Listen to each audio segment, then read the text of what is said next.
दिवसभर असं मस्त एन्जॉय करून संध्याकाळी पायाला अशी इंजुरी झाली. खूप वाईट वाटलं. सांगते झालं काय, सकाळी उठून छान फ्रेश वगैरे झाली, कारण की आज थोडंसं महाप्रसादाचा कार्यक्रम होता बिरसा मुंडाचा. म्हणून छोटे-मोठे कामं मला पण दिलेले होते, ते पण मी करत होती. मला अशी कामं करायला खूप जास्त आवडतात आणि बाहेर खूप जास्त छान वाईब येत होती, कारण की आज महाप्रसाद होता आणि खूप जास्त काम करून थकलेली होती. म्हणून मी यांनी उसाच्या ज्यूस तो पण पिऊन घेतला.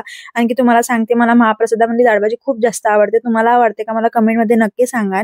त्यानंतर संध्याकाळी पूजा वगैरे झाली, आणखी जेवण वगैरे केलं. मेडिसिन वगैरे घेतली आणि थोडं मी राधे राधेचा जप केला. मी हे डेली करते, तुम्ही पण एक वेळा नक्की करा. त्यानंतर मग मी सकाळी उठायला गेली आणि पाय स्ट्रेच करायला गेली, तर माझ्या पायांना कंटिन्यू 10 ते 15 वेळा मला क्रॅम्प्स आले आणि त्यामुळे मला पायाला इंजुरी झाली. डॉक्टरांकडे गेली. डॉक्टर मला म्हणे, की "आता तुला 8वा महिना सुरू झाला, तर असं होणारच आहे." म्हणून त्यांनी मला एक सजेशन दिलं, "तू रोज एक बनाना खा आणि 3 ते 4 लिटर पाणी पी." सोबतच त्यांनी मला मेडिसिन दिली. जर तुम्हाला असं होत असेल, तर हे एक वेळा नक्की ट्राय करा आणि तुम्हाला अशी क्रॅम्प्स येतात का मला नक्की कमेंटमध्ये व्हिडिओ आला तर लाईक करा, सबस्क्राईब करायला विसरू नका. भेटूया आता पुढल्या ब्लॉगला.